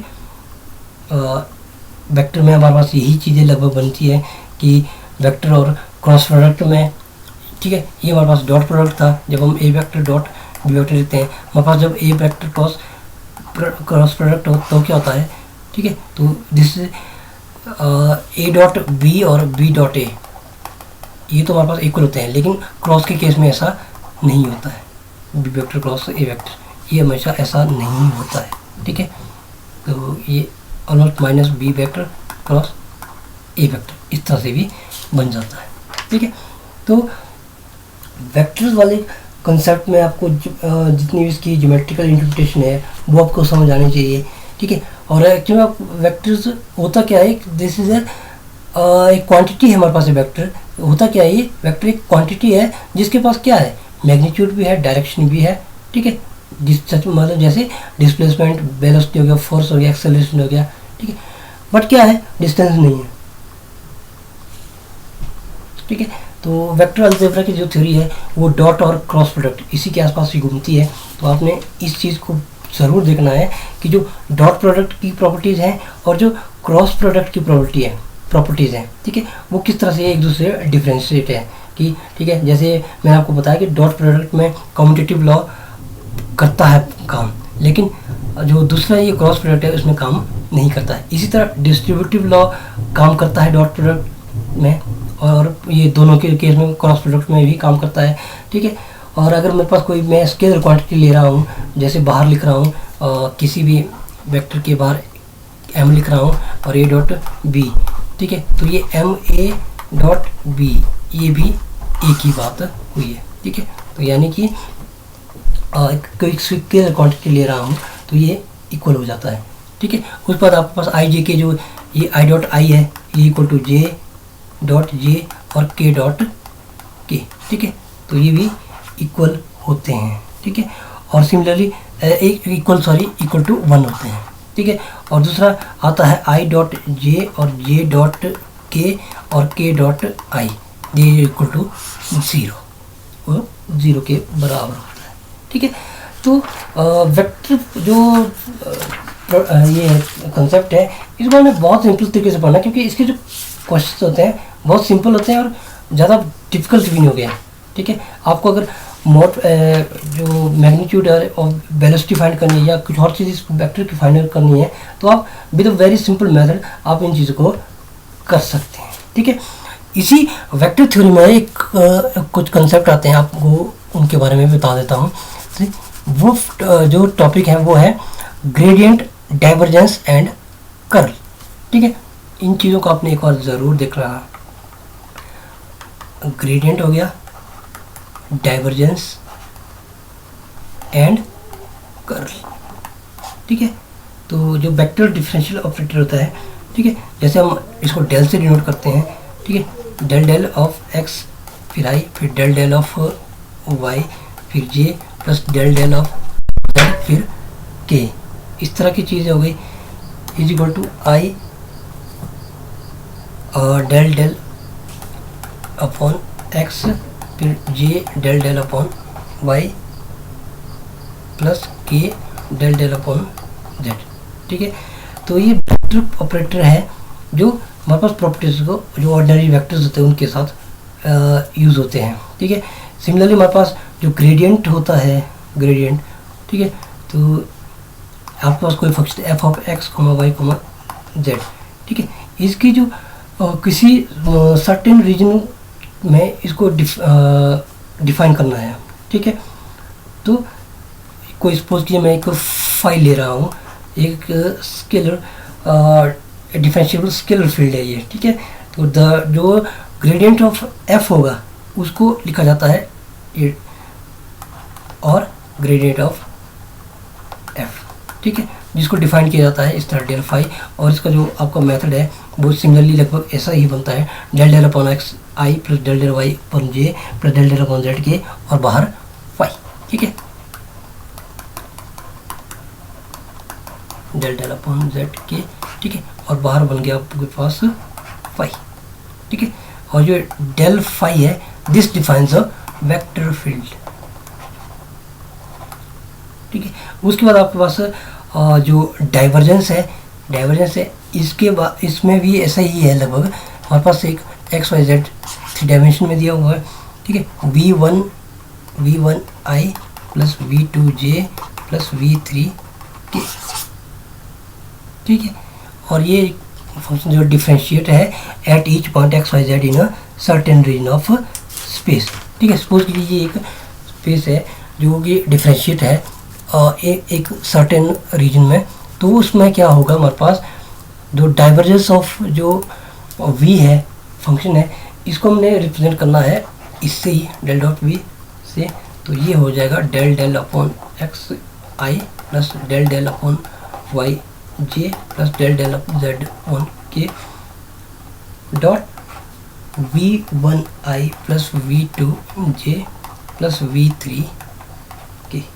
ठीक है, और इसको और सिंप्लीफाई तरीके से लिख रहे हैं तो del v1 upon del x plus del v2 upon del y plus del v3 upon del z, जब हम इसका डॉट प्रोडक्ट निकालते हैं तो।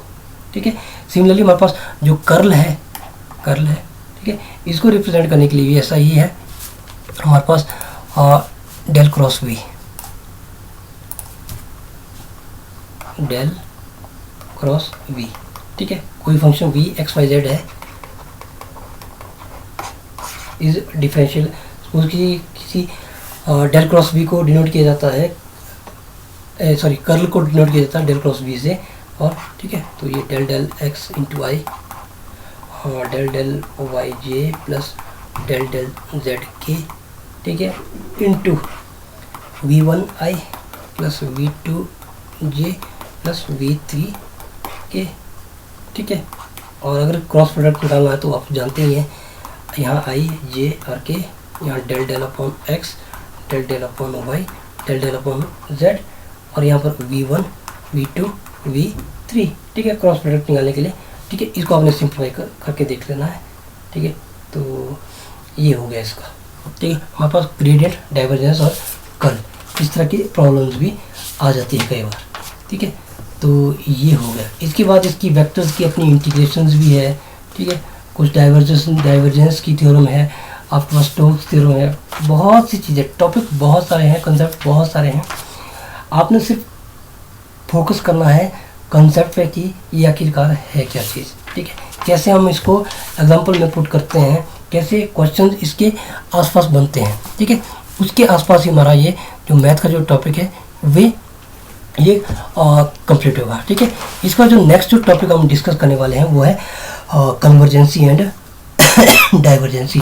ठीक है, तो वीडियो थोड़ा सा लेंथी बन रहा है क्योंकि अगर मैं टॉपिक में डायरेक्टली बता दूँ तो आपको शायद उससे समझ नहीं आएगा। ठीक है, इसलिए मैं कोशिश कर रहा हूँ कि मैं आपको क्लियरली बता सकूँ।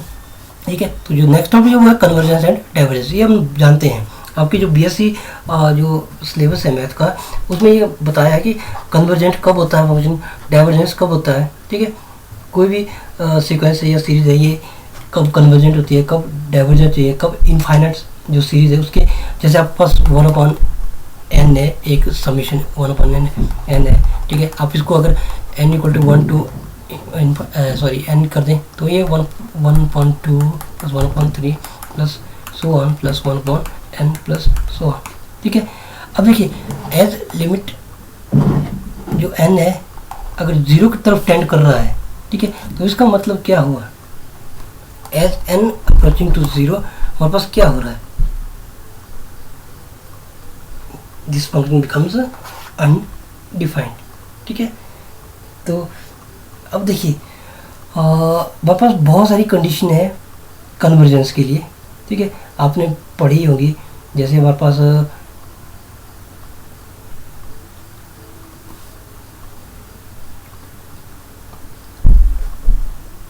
ठीक है, तो एज n टेंड्स टू 0 तो ये फंक्शन बिकम्स इनफाइनाइट। ठीक है, तो this series does not converge. ठीक है, हमने ये हमारे पास आपने बहुत सारी थ्योरमों के ज़रिए इसको प्रूव भी किया होता है। ठीक है, जैसे हमारे पास UN VN करके दो अलग अलग सीरीजें दी होती हैं। ठीक है, आप उनकी कन्वर्जेंस और डाइवर्जेंस के लिए अलग अलग मेथड भी देखते हैं। ठीक है, आपके पास बेसिकली जो सीरीज दी होगी उनके कन्वर्जेंस और डाइवर्जेंस हमने डायरेक्टली देखने हैं। ठीक है, तो ये हो गया। आपके पास लॉगरिथमिक फंक्शंस होंगे दिए हुए, आपके पास ऐसे UN टाइप के बहुत से फंक्शन दिए होंगे, जैसे n square 1 plus n square. ठीक है, सपोज कि ऐसे फंक्शन दिए हुए हैं, आप इसको by Cauchy's root test CRT Cauchy's root test ये हमने पढ़ा हुआ है कि कैसे हम इसके ज़रिए हम प्रूव करते हैं। इसी तरह साथ आपके पास एक D-एलेम्बर्ट्स रेशो टेस्ट, ये एक टेस्ट आता है। इस टेस्ट के ज़रिए भी आप इस चीज़ को कंक्लूड करते हैं कि कन्वर्जेंस और डाइवर्जेंस आप कैसे प्रूव करते हैं। ठीक है, लेबनिज़ टेस्ट है। ठीक है, तो लॉगरिथमिक टेस्ट है। तो हमारे पास जितनी भी सीरीज रहते हैं इनको हमने कन्वर्ज या डाइवर्ज ये हमें प्रूव करना होता है, बताना होता है कि कौन सी कन्वर्ज कर रही है, कौन सी डाइवर्ज कर रही है। ठीक है, तो उसके लिए जितने भी डिफरेंट मेथड है वो आपने ज़रूर गो थ्रू करने हैं। ठीक है, चाहे आपको रीअरेंज करना पड़े सीरीज को, आपने डिरिचलेट थ्योरम पढ़ी होगी, रीमन्स थ्योरम पढ़ी है हमने। ठीक है, तो ये जितने भी आपके BSc लेवल के जो टॉपिक्स हैं उसमें ही हमारे पास जो कन्वर्ज करना है और डाइवर्ज करना, इस टॉपिक को डिटेल से हमने पढ़ा है। ठीक है, तो ये है। उसके बाद एक इम्पॉर्टेंट टॉपिक आता है आपके पास ग्रुप, रिंग एंड फील्ड। ठीक है, आपके BSc का ही टॉपिक है ये, जो ग्रुप थ्योरी है, रिंग थ्योरी है और फील्ड थ्योरी है। ठीक है, क्योंकि इम्पॉर्टेंट टॉपिक है आपके एग्जामिनेशन पॉइंट ऑफ व्यू से, तो मैंने इसको भी कवर करने की कोशिश की है। और इसमें जितने भी आपके जो मेथड है उसको बताने की कोशिश की गई है कि आपको क्या चीज़ पढ़नी होती है और किस तरीके से पढ़नी होती है। जैसे आपके पास ग्रुप की थ्योरी है, ग्रुप की थ्योरी एक बहुत डिटेल्ड थ्योरी है। ठीक है, आपके पास एक अलजेब्रिक स्ट्रक्चर है। ठीक है, जो हमारे पास क्या क्या बिल्कुल डिफरेंट हमारे पास 4 प्रॉपर्टियाँ दी होती है। आपको अगर ध्यान होगा, जैसे ग्रुप होता है वो एक क्लोजर की प्रॉपर्टी भी सेटिस्फाई करता है, सेमी ग्रुप की, एसोसिएटिविटी की, मोनोइड की, एसोसिएटिव आइडेंटिटी। ठीक है, तो ऐसी बहुत सारी प्रॉपर्टीज़ को सेटिस्फाई करने के बाद एक ग्रुप कंप्लीट ग्रुप बनता है। ठीक है, उसके बाद आपने ग्रुप में एबिलियन और नॉन एबिलियन ये ग्रुप भी पढ़े होंगे।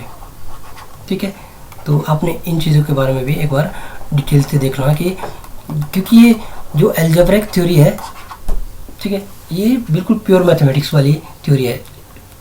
ड्रॉ ये सेट थ्योरी से ही हुई है। ठीक है, तो बस आपने ये देखना है कि एबिलियन कब होता है ग्रुप, नॉन एबिलियन कब होता है, वो हमारे को पता होना चाहिए। फाइनाइट ग्रुप, इनफाइनाइट ग्रुप ये हम ऑलरेडी जानते हैं। ऑर्डर ऑफ ग्रुप, ओ जी, इसके क्वेश्चन बहुत बार पूछे जाते हैं कि ऑर्डर ऑफ ग्रुप क्या आता है। Order of group is nothing it is n, यानी कि जो नंबर ऑफ एलिमेंट्स हैं वो उसका ऑर्डर है। ठीक है, अगर वो infinite number of elements contain कर रहा कोई ग्रुप, तो इसको या तो 0 बोला जाएगा या इनफाइनाइट बोला जाएगा उसका ऑर्डर। ठीक है, इसी तरह हमारे पास मल्टीप्लिकेटिव ग्रुप ऑफ इंटीजर्स है, एडिटिव ग्रुप ऑफ इंटीजर्स है। ठीक है, हमारे पास रेसिड्यू क्लास ऑफ मॉड्यूल ये हमने पढ़ा है, कॉन्ग्रुएंट मॉड्यूल पढ़ा हुआ है। ठीक है, इसके बाद ऑर्डर ऑफ एलिमेंट, एक तो हो कि ग्रुप का ऑर्डर क्या होता है, फिर एक बात आती है कि ऑर्डर ऑफ एलिमेंट। ये भी एक प्रॉपर्टी है जो हम फाइंड आउट करनी पड़ती है, ठीक है। तो ऑर्डर ऑफ एलिमेंट होता है कि हमारे पास किसी भी एलिमेंट का पावर अगर हम कोई भी पॉजिटिव पावर लें तो वो ई बन जाए, यानी कि आइडेंटिटी बन जाए, तो उसे बोलते हैं हम ऑर्डर ऑफ एन एलिमेंट। तो जो ये m है, this is called order of an element, ठीक है। इसी तरह हमारे पास साइक्लिक ग्रुप, ये इसके बारे में हमने पढ़ा। परमुटेशंस भी इसमें आती हैं, ठीक है। आपके पास इक्वलिटी ऑफ परमुटेशंस है, आइडेंटिटी परमुटेशन है और साइक्लिक परमुटेशन है, ठीक है। तो परमुटेशन का टॉपिक भी हमारे पास इसी ग्रुप वाली थ्योरी में ही कवर हो जाता है, ठीक है। और जो साइकिल्स हैं ये कैसे होते हैं, कोसेट्स हैं, सब ग्रुप्स हैं, Lagrange theorem, very important topic आता है आपके पास, लैग्रेंजेस थ्योरम, ठीक है। कि जो लैग्रेंज थ्योरम है वो क्या कहती है कि द ऑर्डर ऑफ ईच सब group of a finite group is the division of order of the group, ठीक है। जो इतने सब ग्रुप बनते हैं उस फाइनाइट ग्रुप के, उसका जो ऑर्डर है वो जो ऑर्डर जिस ग्रुप के वो सब ग्रुप बने थे उसको वो डिवाइड कर लेता है, ठीक है। इस तरह हमारे पास नॉर्मल सब ग्रुप होते हैं, नॉर्मल सब ग्रुप, ठीक है। ये जो सब ग्रुप वाली थ्योरी है ये ग्रुप से ही निकली हुई है, ठीक है। एक ग्रुप के सब ग्रुप कैसे होते हैं, फिर उसके बाद होमोमॉर्फिज्म पढ़ते हैं हम, ठीक है। वो रिंग की, उसको आते हैं रिंग की प्रॉपर्टीज। रिंग किसे है, आर और एडिशन के साथ, आर और प्रोडक्ट डॉट के साथ भी हो सकती है, ठीक है। फील्ड की प्रॉपर्टीज़ हैं, इसमें थोड़ी थोड़ी एक्स्ट्रा एडिशनल प्रॉपर्टीज एक्स्ट्रा हो जाती है इसमें, ठीक है। जैसे हमारे पास जो रिंग है वो क्या है, हमारे पास एडिशन और डॉट के साथ बहुत सारे हमारे पास जो एक्सियम्स हैं उनको सेटिस्फाई करने वाले जो ग्रुप होता है उसे बोलते हैं हम रिंग। वो क्लोजर प्रॉपर्टी भी सेटिस्फाई करता है, एसोसिएटिविटी, जीरो एलिमेंट की प्रॉपर्टी, एडिटिव यूनिवर्स की प्रॉपर्टी, कम्यूटेटिविटी, इन सबको सेटिस्फाई करता है, ठीक है। तो ये हो गया हमारे पास आपके पास ग्रुप थ्योरी होगी, रिंग थ्योरी होगी। फील्ड वाली थ्योरी में भी यही होता है कि जो हमारे पास जो रिंग होता है उसमें क्या होता है, एटलीस्ट 2 एलिमेंट्स होते हैं which has commutativity as unity, और जो नॉन जीरो एलिमेंट है उनके लिए मल्टीप्लिकेटिव इन्वर्स होते हैं, ठीक है। तो ये आया हमारे पास केस कौन सा, group and ring and field, इन तीनों की जो थ्योरीज हैं, ठीक है। और इसके बाद जो एक लास्ट जो टॉपिक है जो मैं इसमें करना भूल गया वो है लीनियर अलजेब्रा, ठीक है। तो सॉरी 3 डायमेंशन ज्योमेट्री की प्लेस पे, या 3 डायमेंशन ज्योमेट्री भी बहुत इंपॉर्टेंट है, इसको भी मैं कवर कर ही लेता हूँ, ठीक है, ताकि आपको थोड़ा सा इजी रहे। तो जो ये लीनियर अलजेब्रा वाला टॉपिक लीनियर अलजेब्रा मैं इसके बाद कवर करूँगा, ठीक है। इससे पहले थोड़ा सा ब्रीफली हम 3 डायमेंशन ज्योमेट्री को देख लें, ठीक है, क्योंकि कई बार यहाँ से भी क्वेश्चन पुट आउट किए जाते हैं, तो इसको क्विकली देख लेते हैं। 3 डायमेंशन ज्योमेट्री है जो 3 डायमेंशनल स्पेस में काम करती है, ठीक है। आपने देखा ही होगा आपके XYZ आपके पास 3 रेज होती हैं, ठीक है, आपको ध्यान होगा। तो मैं आपको विद एग्जांपल एक चीज़ समझ जाता हूँ। जैसे हमारे पास डिस्टेंस फार्मूला होता है 2 डायमेंशन ज्योमेट्री में, हम क्या करते थे, x2 माइनस x1 का whole square plus y2 minus y1 का होल स्क्वायर, ठीक है। This is the distance formula, ठीक है। जब हमारे पास 2 जो आर्बिट्रेरी पॉइंट्स होते हैं, लेकिन जब हम 3 डायमेंशन की बात करते हैं तो उसमें क्या होते हैं, हमारे पास पॉइंट्स कैसे फॉर्म होते हैं, x y1 z1 और q x2 y2 z2, ठीक है। तो इस फॉर्म में होते हैं, तो इनका जो डिस्टेंस फार्मूला है वो भी ऐसे ही बनेगा, x2 माइनस x1 का square plus y2 minus y1 का square plus z2 minus z1 का स्क्वायर, ठीक है। उसी तरह आपने सेक्शन फार्मूले के बारे में पढ़ा होगा, मैं क्विकली बता रहा हूँ आपको, ठीक है। कई बार ये बेसिक चीज़ें, क्योंकि जो मैं MSc मैथ का जो एंट्रांस है वो +1 से लेकर up two year graduation level तक के किसी भी उसका आपको पूछा जा सकता है, किसी भी उसका, ठीक है। तो इसी तरह सेक्शन फार्मूला आपने पढ़ा होगा, सेंट्रोइड ऑफ ए ट्राइंगल, ये क्या होता है, ठीक है। तो ये अपने ज़रूर इन चीज़ों के बारे में बता देना, ठीक है। जो आपके पास एंगल्स होते हैं, एंगल बिटवीन दिस वेक्टर्स, जो हमारे पास पॉइंट्स होते हैं उनके बीच के जो एंगल्स फाइंड आउट किए जाते हैं, आपके पास आपको प्लेन की थ्योरी पता होनी चाहिए, वेक्टर थ्योरी पता होनी चाहिए, क्रॉस प्रोडक्ट कैसे निकलता है, ठीक है, डॉट प्रोडक्ट कैसे निकलता है, ये सारी चीज़ें इसमें यूज़ होती हैं, ठीक है। तो ये आ गया। उसके बाद आपके पास कार्टेशियन इक्वेशन आ गई, जनरल इक्वेशन ऑफ स्फीयर आ गई, वो सारी की सारी चीज़ें किस में है, वो इसी में ही है, आपका जो 3 डायमेंशन ज्योमेट्री है, ठीक है। आपके पास टेंजेंसी की कंडीशन है, वो आपको समझ में होनी चाहिए, आपको पता होनी चाहिए कि कैसे टेंजेंसी की ये जो कंडीशन है वो सेटिस्फाई होती है, ठीक है, क्योंकि विदाउट कंसेप्ट आप उसमें कुछ भी नहीं कर पाएंगे, ठीक है। इसके बाद मैंने आपको एक टॉपिक बता रहा था कि जो मैं इसमें लिखना भूल गया, तो वो है आपका लीनियर अलजेब्रा, लीनियर अलजेब्रा, ठीक है। तो ये आपने ग्रेजुएशन में पढ़ा हुआ है, लेकिन यही समस्या होती है कि जो मैंने पढ़ा होता है उसको हमने उतना डीपली स्टडी नहीं किया होता कि वो एक्चुअली में होता क्या चीज़ है, ठीक है। तो एक जो हमारे पास फील्ड होती है, ठीक है, जो विथ कैसे है, एडिशन और डॉट के साथ है, ठीक है, उसमें अब हमारे पास जो जो ये फील्ड है, ठीक है, ये फील्ड है एक नॉन एम्प्टी सेट है ये, ठीक है। अब इसके जो एलिमेंट्स है इसको वेक्टर्स कहा जाएगा कब, जब वो किस प्रॉपर्टीज को सेटिस्फाई करेंगे। विद एडिशन वो क्या क्या प्रॉपर्टीज सेटिस्फाई करेंगे वो हम जानते ही है, चाहे वो क्लोजर की हो गई, चाहे वो एसोसिएटिविटी हो गई, एडिटिव इनवर्स की हो गई, कम्यूटेटिविटी, इस प्रॉपर्टी को वो सेटिस्फाई करेंगे विद रिस्पेक्ट टू एडिशन, ठीक है। और जब आपके पास मल्टीप्लिकेशन की प्रॉपर्टी आएगी, ठीक है, तो जो मल्टीप्लिकेशन की प्रॉपर्टी आएंगी उसमें क्या करेंगे वो सेटिस्फाई,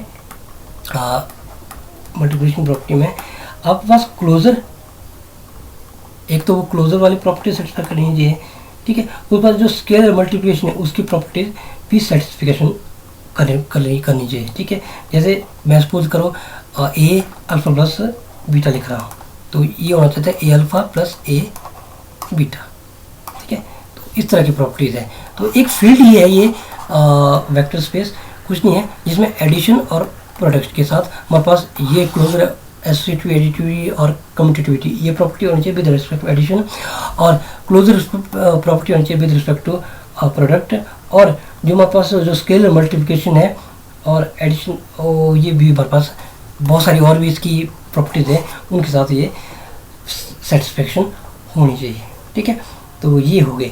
और इसी लीनियर अलजेब्रा में एक इम्पॉर्टेंट चीज़ आती है, वो है लीनियर डिपेंडेंस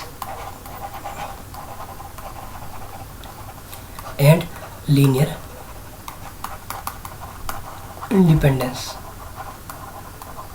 ठीक है, कि आपको जो वेक्टर है वो लीनियरली डिपेंडेंट कब होते हैं, लीनियर इंडिपेंडेंट कब होते हैं। तो आपने इनकी जो प्रॉपर्टी है इसको भी एक बार ज़रूर अच्छे से पढ़ लेना, ठीक है। लीनियरली सम इसका फाइंड आउट किया जाता है, बेसिस ऑफ वेक्टर्स वो फाइंड आउट किए जाते हैं, कैसे फाइंड आउट किए जाते हैं, ठीक है।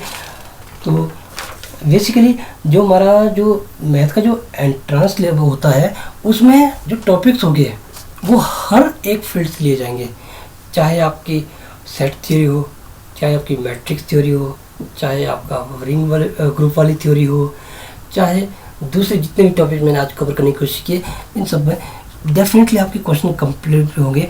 बस आपने एक बार कोशिश ये करना कि जितनी, क्योंकि आपकी जो ग्रेजुएशन वाली स्टडी है वो है थ्योरम बेस्ड, बहुत सारी थ्योरम्स हैं, वो थ्योरम्स कहीं ना कहीं किसी न किसी एग्जाम्पल के साथ फिट होती हैं, इसके रिलेटेड बहुत सारे एग्जाम्पल होते हैं, क्वेश्चन होते हैं, आपने उन क्वेश्चन को एक बार ज़रूर अंडरस्टैंड करने की कोशिश कर लेना, ठीक है। और हर टॉपिक का मैं आपको बता रहा हूँ कि हर टॉपिक से रिलेटेड एक क्वेश्चन आपके पास ज़रूर अपने आपके माइंड में विदाउट कोई हेल्प के होना चाहिए, तब आप आराम से इस एग्ज़ाम को क्रैक कर पाएंगे, ठीक है। आई होप आपको ये वीडियो अच्छी लगेगी। अगर वीडियो अच्छी लगी है तो इसको लाइक ज़रूर कीजिएगा, चैनल पे नए हैं तो चैनल को सब्सक्राइब जरूर कीजिएगा, और पास में लगे हुए बेल आइकन को प्रेस जरूर कीजिएगा ताकि फ्यूचर नोटिफिकेशन आपको सबसे पहले मिल सके। तो मिलते हैं नेक्स्ट वीडियो में, तब तक के लिए जय Hind and all the very best for your exam. Thanks a lot.